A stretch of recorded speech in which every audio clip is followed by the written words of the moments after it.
there! Have you subscribed to our channel yet? Invite your friends and search for CSLGH.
can see clearly now the rain is gone.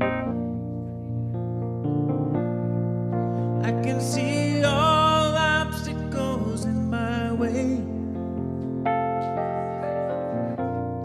Gone are the dark clouds that had me blind.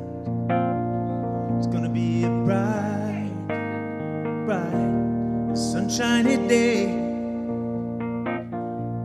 It's gonna be a bright, bright, a sunshiny day. I think I can make it now, the pain is gone. All of the bad feelings have disappeared. Here is the rainbow I've been praying for. It's gonna be a bright, bright, a sunshiny day. Look all around, there's nothing but blue skies. Look straight ahead, nothing but blue skies.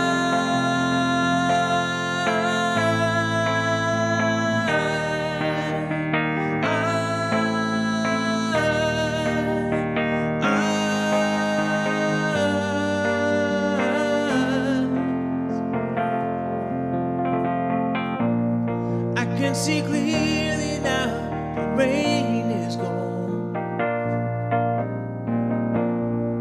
I can see all obstacles in my way.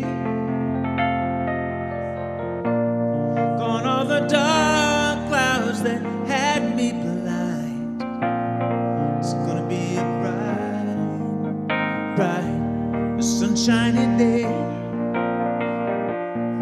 It's gonna be a bright, bright, sunshiny day.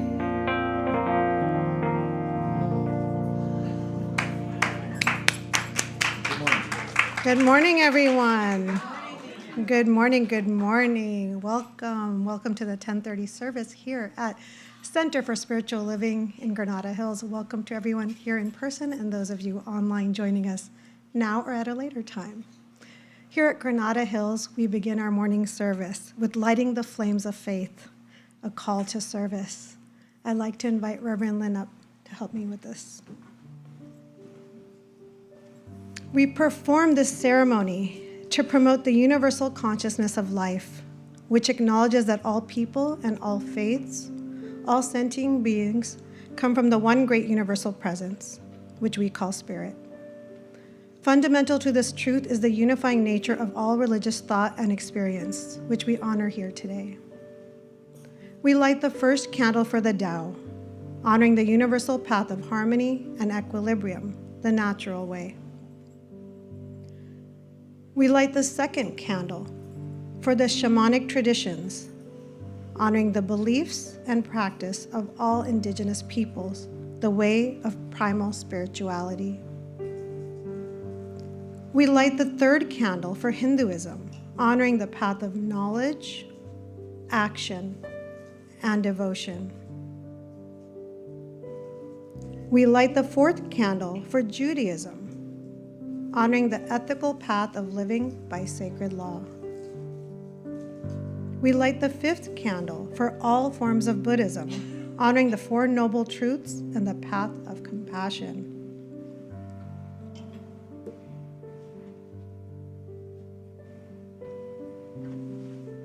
We light the sixth candle for all forms of Christianity, honoring the Christ consciousness as the path of love.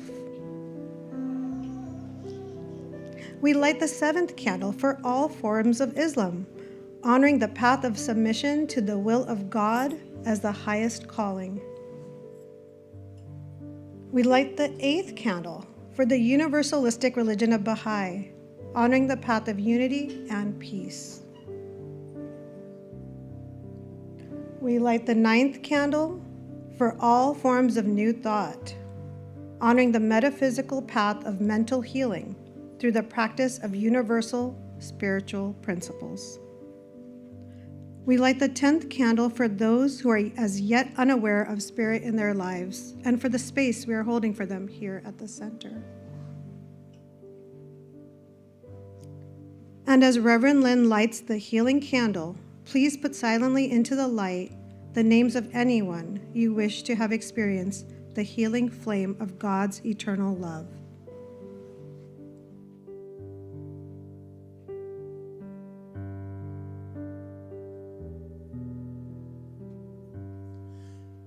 There is one flame that burns in our hearts. There is one light that shines through our love.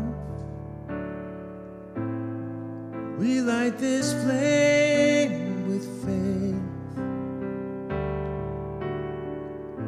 We find this light within our own soul.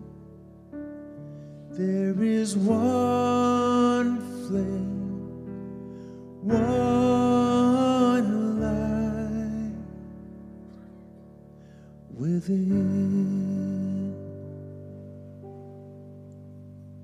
We just stay here together for a moment as we go within, recognizing the one mind, the one power, the one presence, the one all that is, knowing for certainty that we are each one with this divine source, one with God, one with that gorgeous, glittery God stuff we call life, we call source, we call love.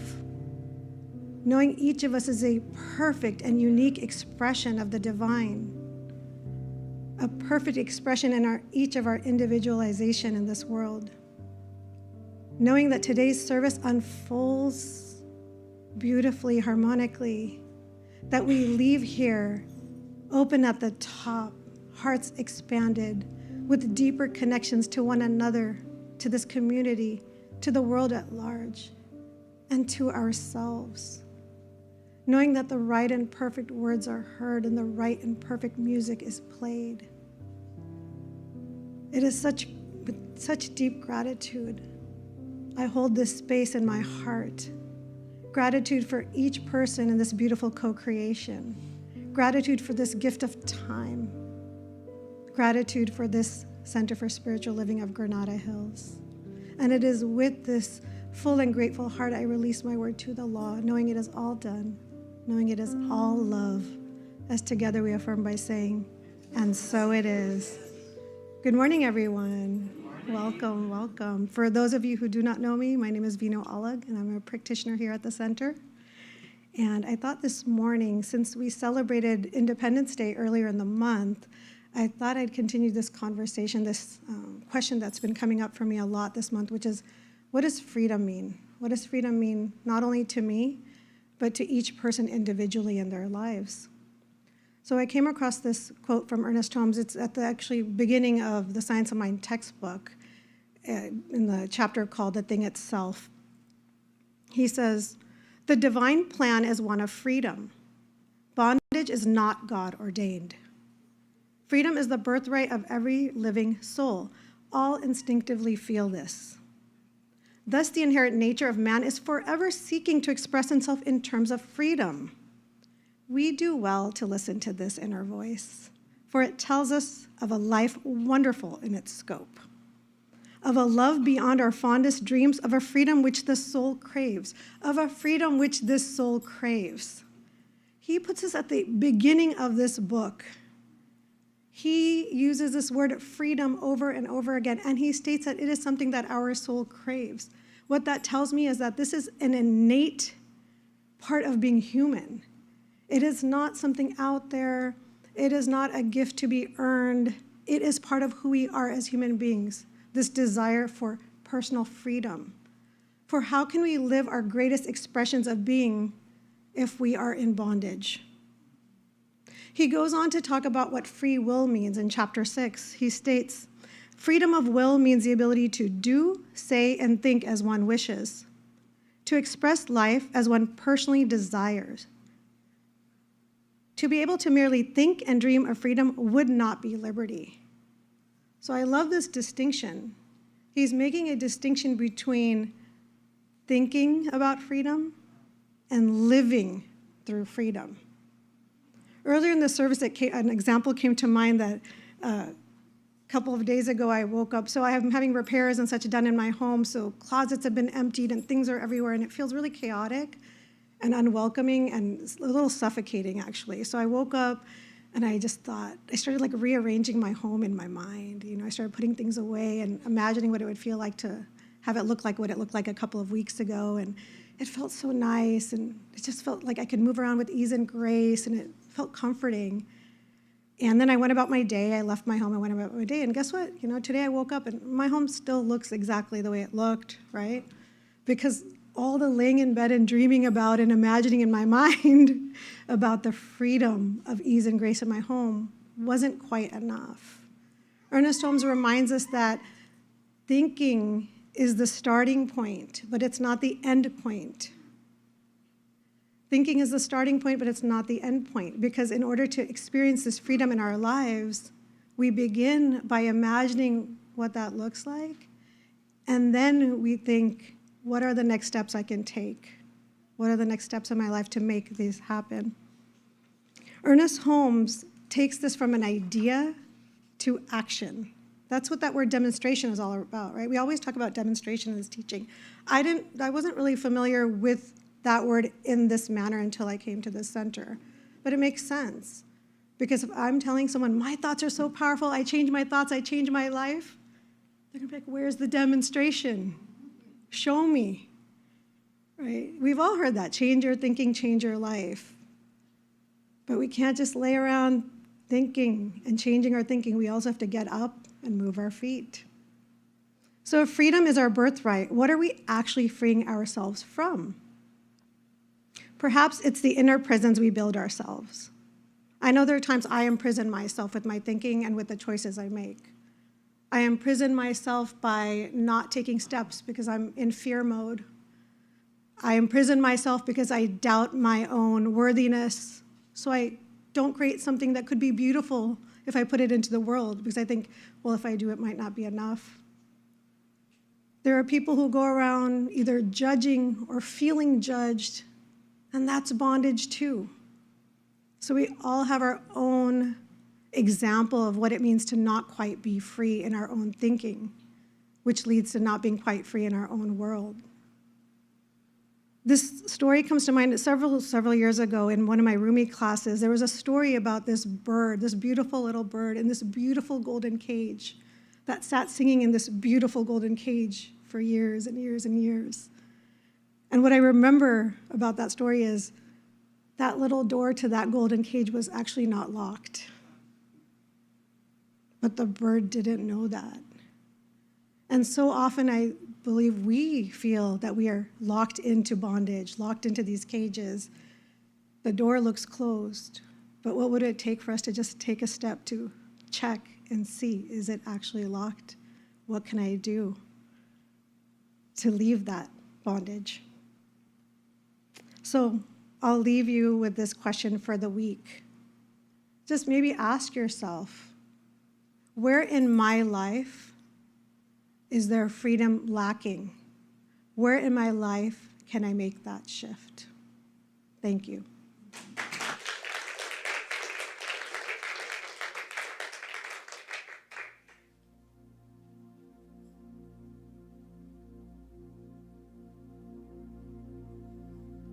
Lately I've wondered, where's my place in this world? Grew tired of looking, didn't know where to go from here. I walked for hundreds of miles, searching for what comes next in my life. Found myself at a bridge, hearing a voice from the other side, saying, have faith, have faith. Have faith, have faith in the strength of your heart and your will to love, in your path to the place you've been dreaming of. Have faith, have faith. Woke up and finally saw what I couldn't see. The love I thought was so far was right next to me.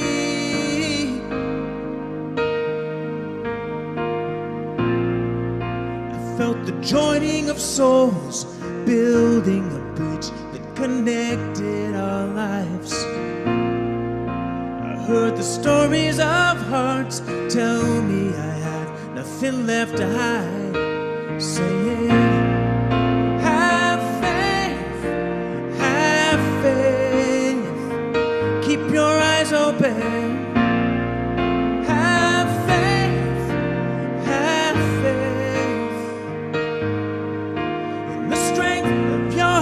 And your will to love in your path to the place you've been dreaming of.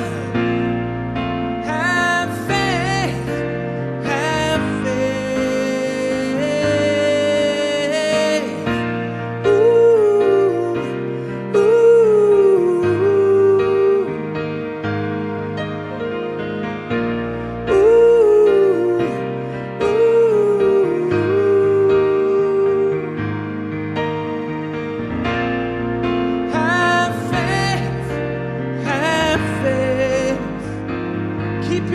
open.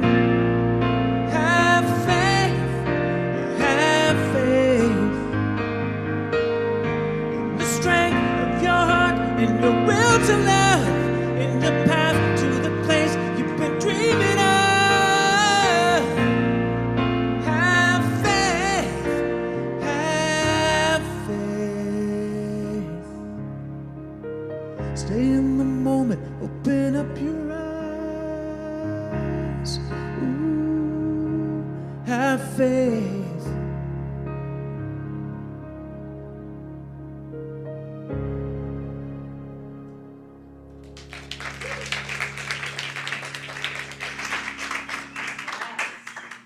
I got to hear this for the second time. It moved me just as much. Thank you so much.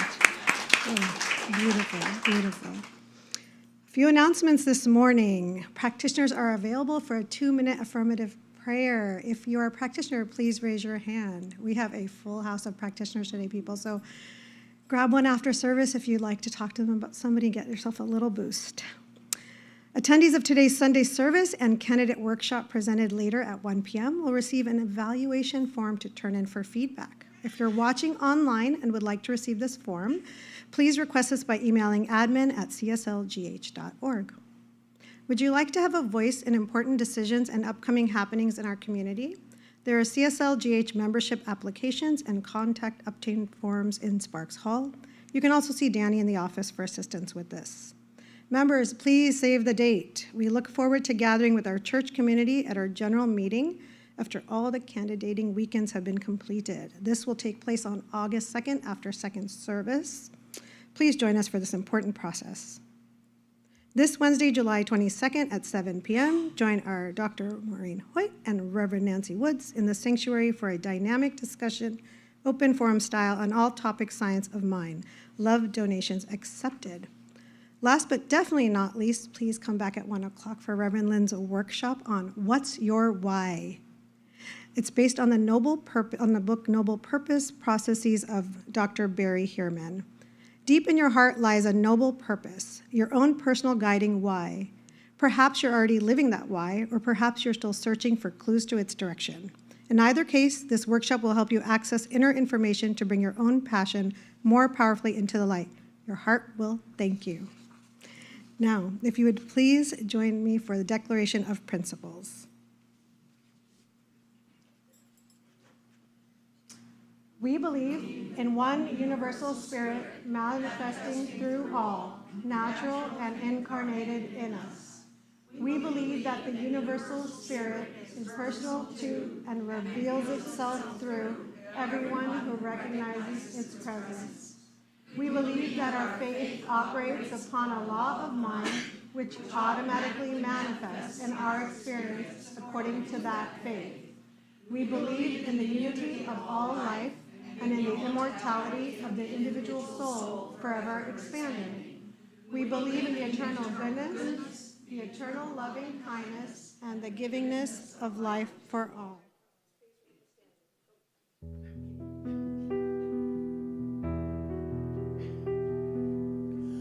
You are the heart, you are the hands, you are the voice of spirit on earth, and who you are, and all you do is a blessing to the world.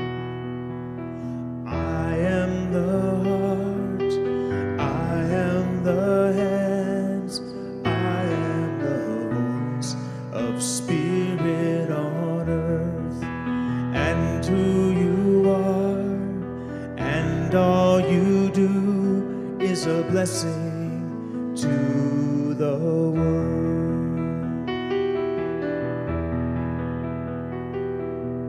We are the heart, we are the hands, we are the voice of spirit on earth, and who we are, and all we do is a blessing to the world.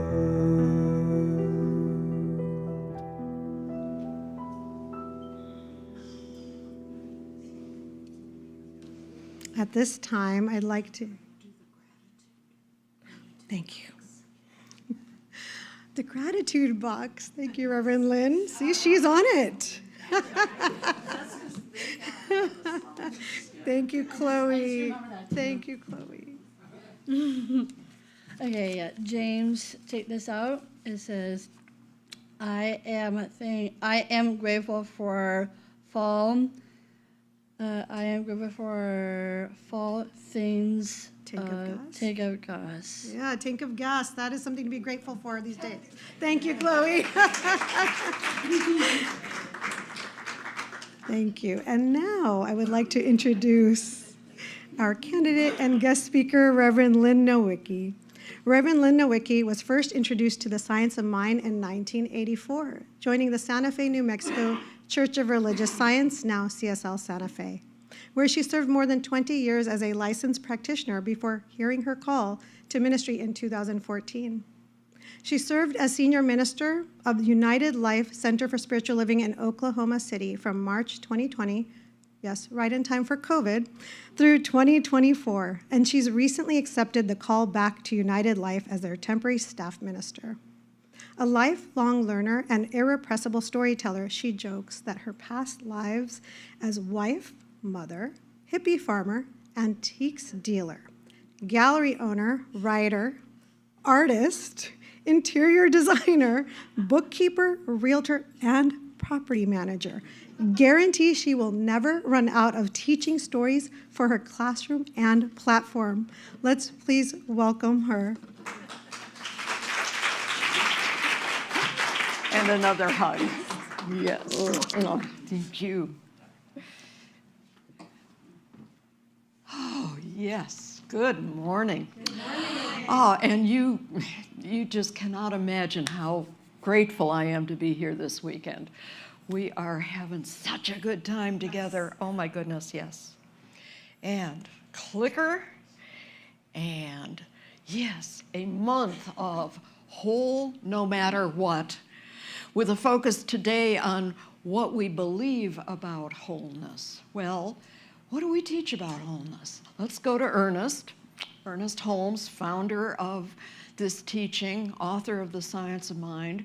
What did he have to say about what we teach? What do we teach? It is very simple. God is all there is. There isn't anything else. There never was, never will be. That is what I am. There is nothing else I can be. I am compelled to be that. And of course, he capitalized T in that. Okay, that's the truth that we stand on. That is the first and foremost rock that we build this whole philosophy on. And then, of course, if we say, I am that, we also have to say, so is everybody else. That's a little trickier sometimes, is it not? That is the truth for the person that we don't like very much. That's the truth for the person that might not think like we think. That's the person who disagrees with us about some very big stuff or little stuff, the person that gets under our skin. That's the truth of everybody, because if it's a oneness, if it's a wholeness, we are all inside it. There is nothing outside that circle that is God. Deep breath. That's what we teach. And yeah, we've got generations and centuries and millennia of stories we've told others that say that's not true. So we got a lot of uncovering to do, a lot of unlearning to do, a lot of unothering to do.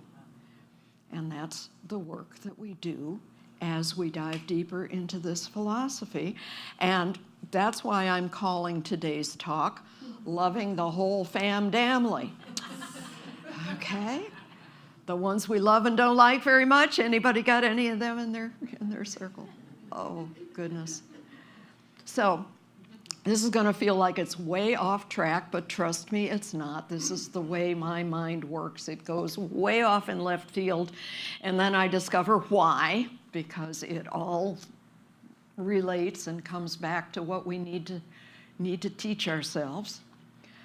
Tell you a story about the only time that I've actually lived in California. I have visited many, many times over the years, but the only actual residence here was a year I spent in the high desert, Mojave Desert, down by Victorville and Adelanto, young wife and mother.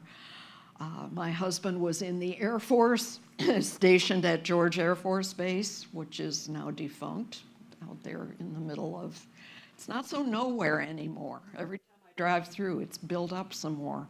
But back then, it was really empty. So it was the first time in my life I had ever lived in open space. And it was the first time I had ever lived in desert. And we rented this little bitty house in the middle of nowhere. And one of our chief recreational activities was to just walk out into the desert and discover it, because, oh my goodness, lots of neat stuff out there. And one thing was all of the roads around us were just hardpan, not even gravel. About every couple of months, the road grader came through and took another layer of washboard off the top of things, which meant all the roads were a little bit lower than the surface of the desert around them. So if you got about 10 feet off the road and looked back, you couldn't see that there'd ever been a road at all, right? Thank God he had a good sense of direction, or I'd still be wandering out there. So on one of those excursions, we came across this really strange thing in the middle of nowhere. And that was this big square that was laid out with sun-bleached, sun-rotted square timbers, big square of timbers, the round hole inside that square. Looked down into absolute darkness. And we realized it was a well. It was a hand-dug well. Okay, and being curious, you got to do this, right? You wonder how deep it is. You wonder if there's still water in it. Pick up a stone, drop it in, start to count. 1 potato, 2 potato. Nothing, right? We turn away, start to walk away. We hear this plunk. There's water way down there. And that got me thinking about the person that dug that well. I mean, my goodness, can you imagine what it took to just pick up a shovel and a bucket and a rope and somebody to start lowering you down when you got below this deep in it, and to keep going, The faith that took, the faith that there was water eventually, the commitment to, okay, if I'm going to raise a family here, we need a source of water. the intention to make that happen. Deep breath again. Wow. And realizing, see, we got to relate it here somewhere. That's what we do when we dig down into a truth that's down in underneath all the surface confusion that we've generated, right? We have to have faith that it's in there. We have to set the intention to do the work, to clarify, to deepen, to ground in something that's way bigger than things we've told ourselves about how the world is and how the world works. That's how the science of mind invites us into what one friend in Santa Fe calls the truth that has always been true. Because it's in there. It's in there.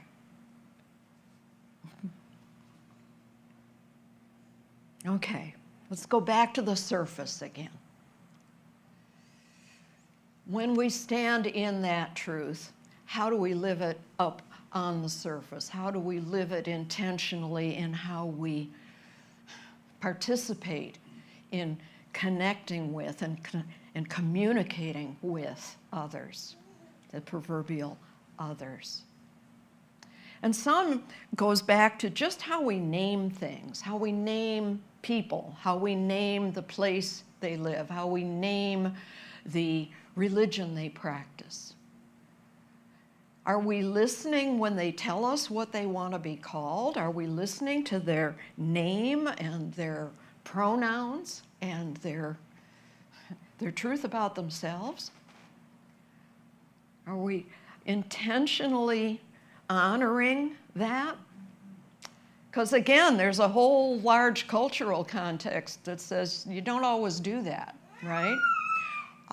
Living in New Mexico, living in Santa Fe area for many years, noticed that the surrounding pueblos were, it's kind of wonderful. It's one of the only places in the US where the First Peoples are still living in the villages that they were living in before anybody from Europe got here.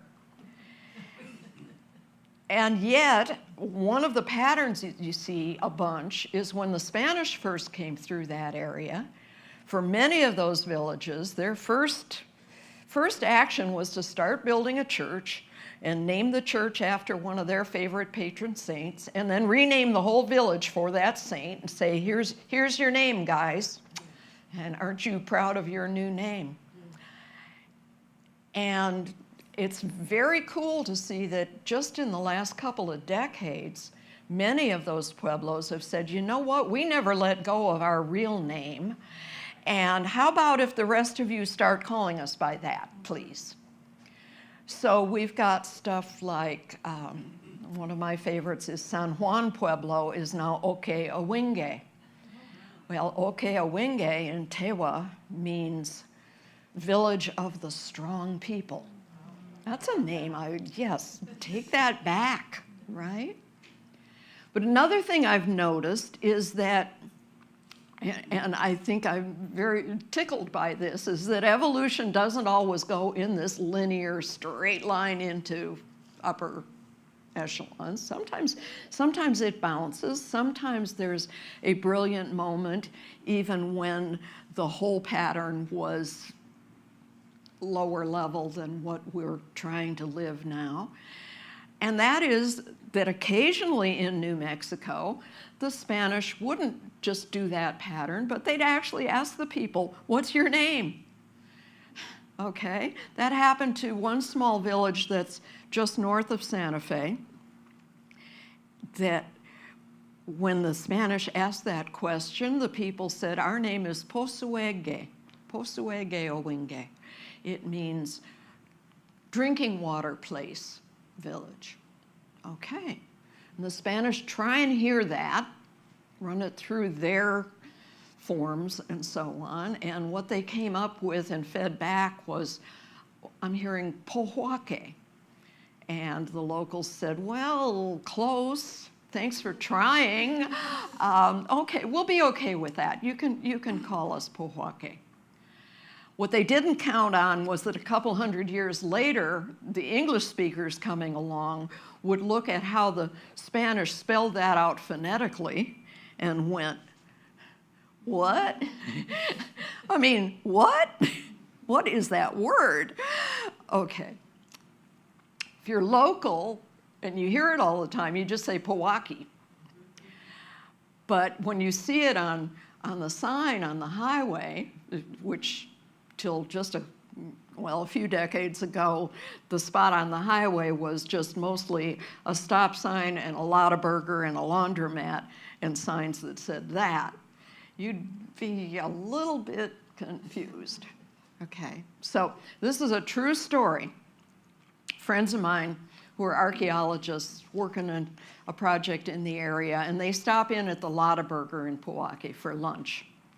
And the kid behind the counter is a teenage member of the Pueblo. He's even wearing his hair in the classic, they sleek it back, they tie it in this kind of loop of loose bun and tie it off with a cord or a ribbon, and it's quite beautiful. He's behind the counter. The people in front of my friends are Texas tourists, which is a whole, if you've ever lived in New Mexico, that's a whole nother othering story, and I'm still recovering from that, bless the Texans. Okay, so the Texas tourists get up to the front of the line and they say, okay, before we order, you gotta help us out here. You gotta tell us how to pronounce the name of this place. And that kid looks him straight in the eye and says very carefully, Lotta-Burger. Okay? Now, I don't tell you that story just for the laugh, though. The laugh is wonderful. The laugh is one of the ways we've got this outer demonstration of the inner connection, because we wouldn't share a laugh if we didn't share something deeper. The story itself, the language itself, the fact that we can talk to each other is proof of that underneath. Because, as Ernest says, again, the God that is in you is the God that is in me, and that is how I can talk to you. And the God in you will respond, and that is how you can talk to me. As above, so below. It's all connected, and yes, we are all one inside the one.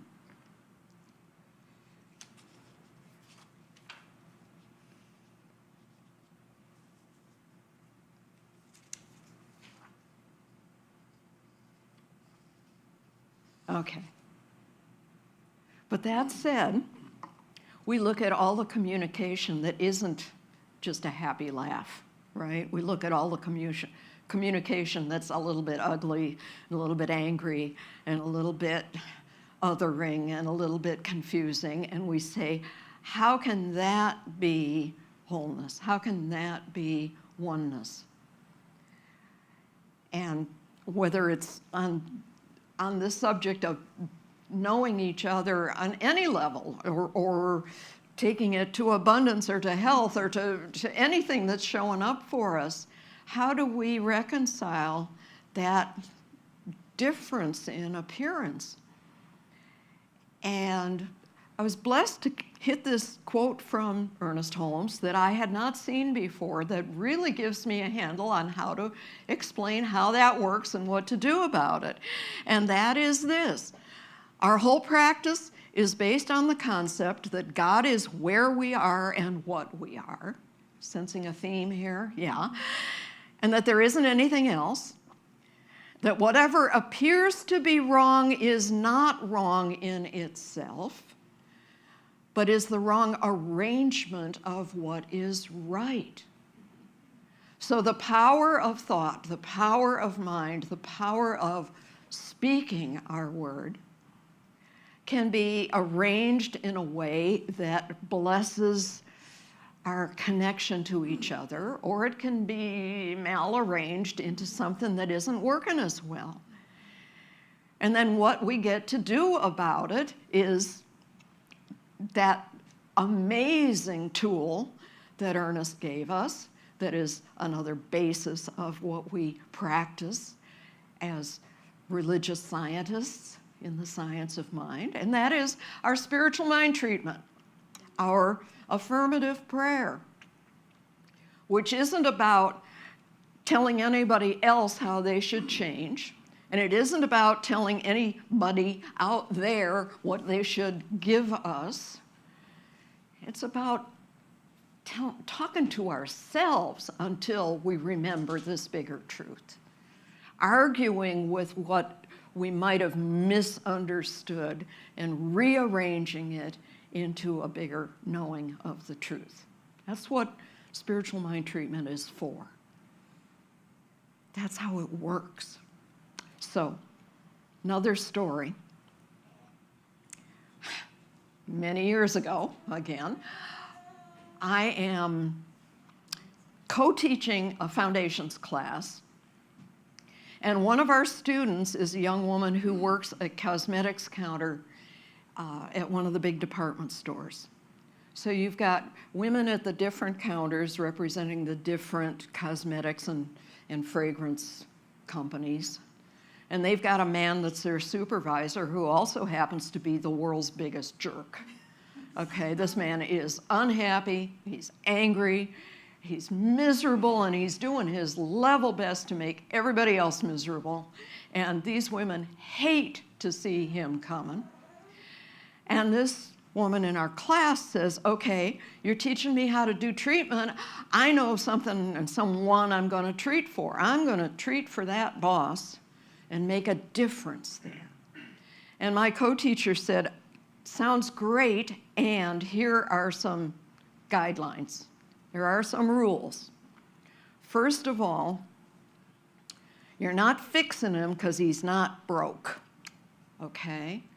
This isn't about something's wrong with him and we're going to make it right. It's more about rearranging our thought. Second is he didn't give you permission to pray for him, so you cannot get specific about what ought to happen for him or to him or as him. That said, you can know for yourself the truth of who he is. You can know the presence of God individuated as him. You can know the love and light that is the core of his being. And your knowing of that is going to resonate outward and something's going to shift. That's the work you can do. Can you do that? And she says, yes, I can. So a week passes, next class comes around. She cannot wait to share her demonstration.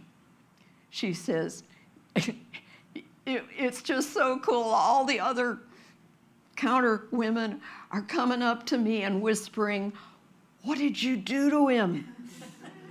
Did you put a spell on him? He was nice to me today. Okay, a shift happened because of the work she did in rearranging her own thought inside her mind, inside the one mind inside. That's how it happens. That's how it works.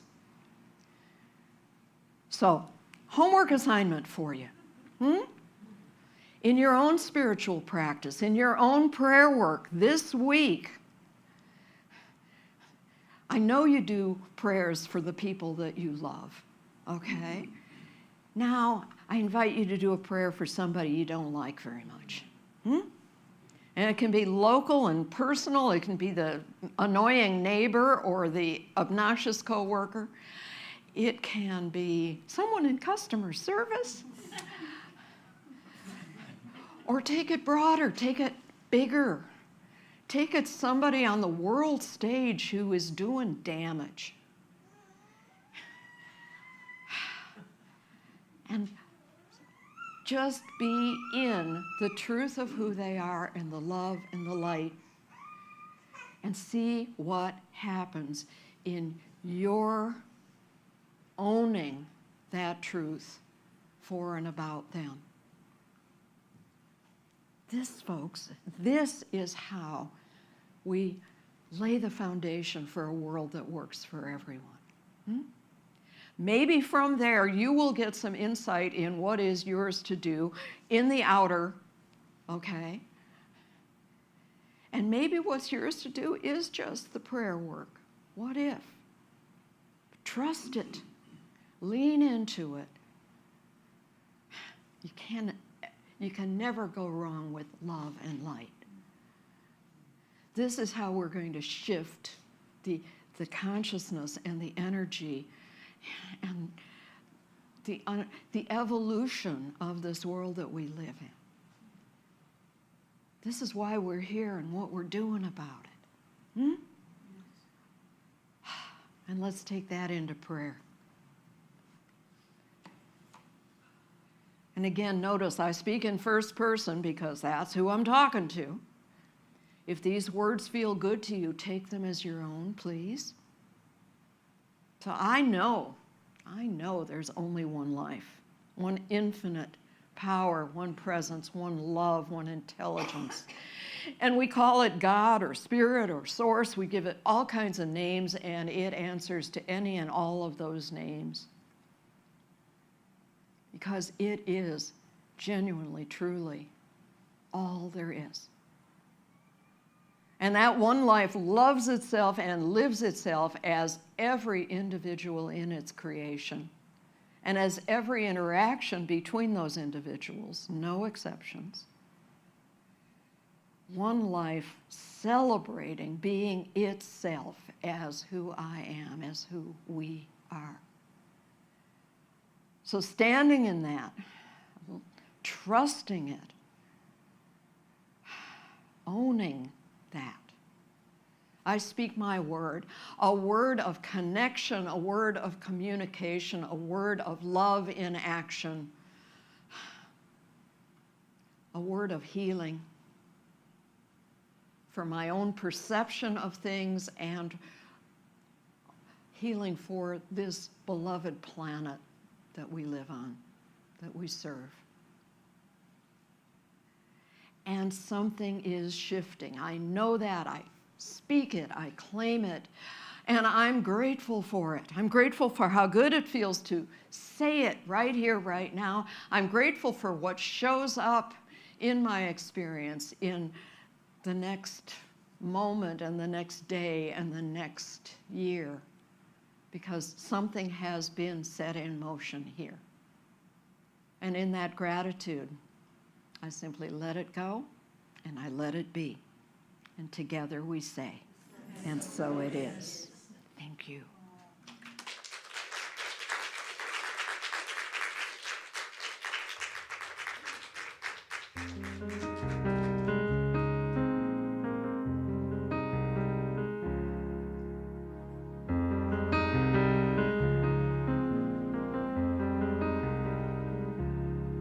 With the whole world changing on you, how do you expect to sleep tonight?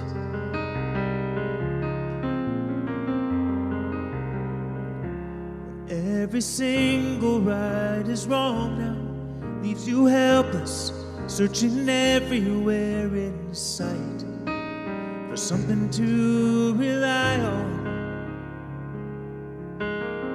What happens when you lose that light you've shown for so long? Thought it would burn so bright, and with it you could do no wrong. When everything you thought you were about is in doubt, do you just give in? Or can you find your light within?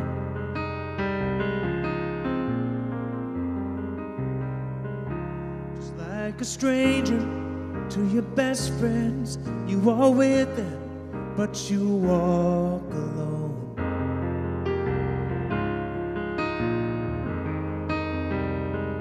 How can you know the strengths of others when you do not even know you're old. You feel so far from home. What happens when you lose that light you've shown for so long? You thought it would burn so bright, and with it you could do no wrong. And everything you thought you were about is in doubt. Do you just give in? Or can you find your light within?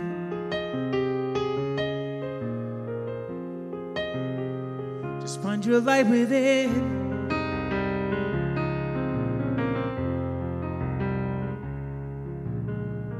Could it be you lost that light you've shown for so long? You thought it would burn so bright, and with it you could do no wrong. When everything you thought you were about was in doubt, do you just give in? Can you find your light within? Don't you know in the end you can trust yourself? 'Cause your heart knows the answer. In the end it's better to believe you are so much more than what you can do. You know it's in there somewhere, deep inside your heart. You know it's in there somewhere. Just find your light within.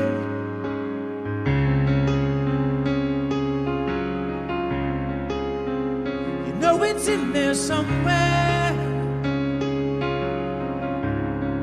Just find your light within.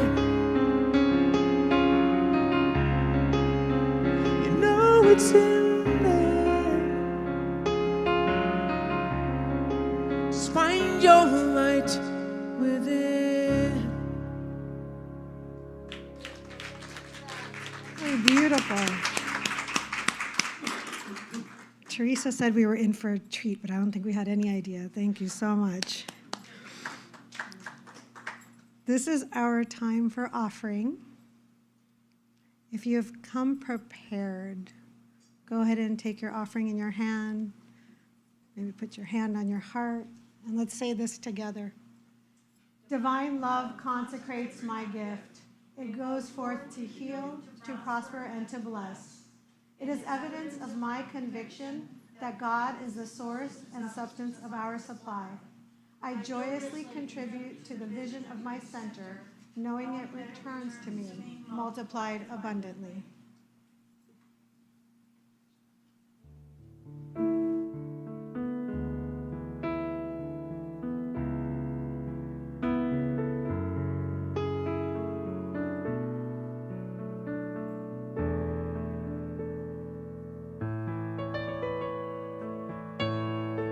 Spirit gives through me.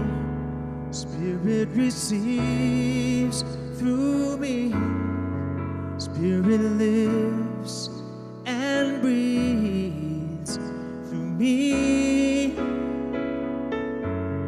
Spirit lives and breathes through me. Spirit gives through us. Spirit receives through us. Spirit lives and breathes through us. Spirit lives and breathes through us.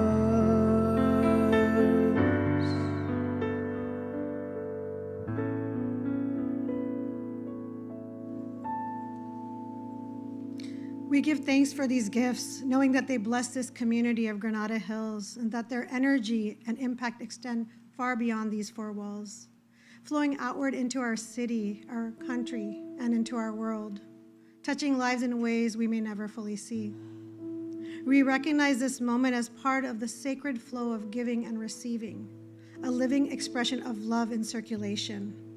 As together we say, and so it is. Let's give an extra thank you to our musical guest, Zach.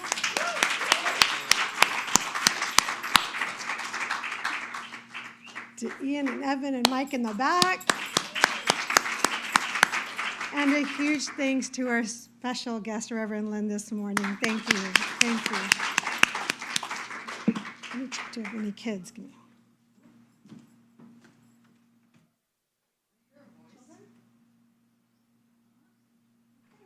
I think they're too little to come out. All right. So let's just stay together for a moment longer as we close out this service. Just recognizing this glorious oneness, this glorious all that is, this deep connectivity to the divine. How beautiful it is that we have this space to not only honor this oneness, but to grow in expression and expansion in the demonstration of our lives. Knowing this service unfolded in divine perfection, that we leave here uplifted, hearts expanded, deeper connection to one another, to our community at large, and to ourselves. Knowing we leave here lighter than when we showed up. I'm so grateful for this center, so grateful for this community, so grateful for each and every person in this beautiful co-creation. And it is with this full and grateful heart I release my word to the law, knowing it is all done, knowing it is all love, as together we affirm by saying, and so it is. Please join for the peace song.